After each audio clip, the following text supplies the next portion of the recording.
reformer tour of the Peak Fitness Reformer.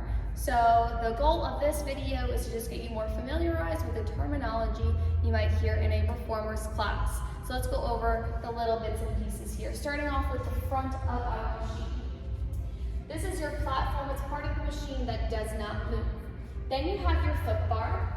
The foot bar can come up, and you might do some exercises where your hands are on the foot bar, your feet are on the foot bar, or maybe sometimes you're even sitting on the foot bar. This also can come down as well. It's adjustable. Underneath the platform, you have your foot strap. Then you have your gear bar. Here it's a -1, a 1, 2, or 3 setting. Most people will be on that 1 setting, just depending on how tall you are, you might have to adjust it. So if you're shorter than 5'1", you might go to a -1 on the gear bar. If you're like 6 foot, you might go to that 2.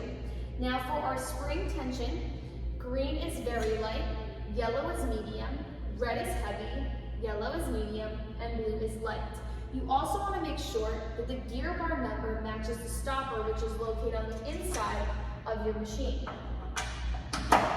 Then you have your carriage. So this is called the carriage. The carriage moves.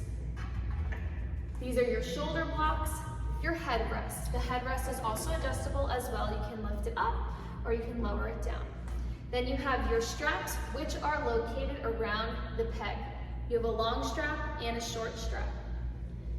Then the sides here are called your rails.